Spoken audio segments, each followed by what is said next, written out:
வணக்கம் வந்தனம் to all, welcome to the SV chapter. So இன்னைக்கு மத்தியானம் தடாபுடலாம் ஒரு சமையலை பண்ணலான்னு சொல்லிட்டு பிளான் பண்ணதான் சப்பாத்தி. ஆனால் வதக்கிட்டு இருக்கிறத பார்த்தாலே இந்த குழம்பு கண்டுபிடிச்சிருவீங்க நம்புறேன். இல்லை வாய்ப்பில்லை ராஜா, குழம்பு வதக்கிற ஸ்டைல் அப்படி இல்லை அப்படின்னு சொன்னால் வேற ஒன்றும் இல்லை, பட்டர் சிக்கன் தான் ரெடி பண்ணிட்டு இருந்தேன். சரி ஓகே, சைட் பை சைடில் வீட்டுக்கார சைட் அடிங்கன்னு தோணுது. எட்டி பார்த்தா புள்ள யார் வித்த பிள்ளையோன்னு சொல்லி உட்காந்து அயன் பண்ணிக்கிட்டு பாட்டு கேட்டு உட்காந்துட்டு இருந்துச்சு.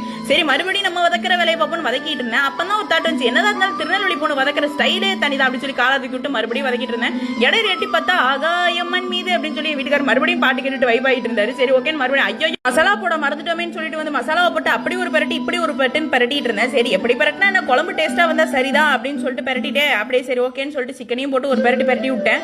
சரி ஓகே, பரட்டி முடிச்சுட்டு ஹாலுக்கு மெதுவா போலான்னு பார்த்தா என் வீட்டுக்கார அப்பதான் கொக்கரோ பாட்டை போட்டு கேட்டுட்டு இருந்தாரு. பார்த்தா ஆனா புள்ள பரவாயில்ல, எனக்காக மாவு பசஞ்சு கொடுத்துட்டு இருந்துச்சு. நம்மளுக்காக ஹெல்ப் பண்ற புருஷன் கிடைச்சா வரேன் தானே.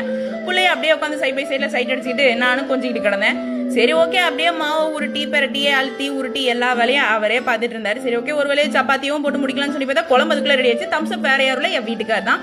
இன்னைக்கு ஒரு புடி அப்படின்னு சொல்லிட்டு சாப்பிட்றதுக்கு ரெடி ஆயிடுச்சு. வேற ஒன்றும் இல்லை, சப்பாத்தி பட்டர் சிக்கன் அடிப்பொலியா இருந்துச்சு. சரி ஓகே, ஈவினிங் ஒரு வீடியோல பாக்குற மக்கா. Stay tune, bye macaws.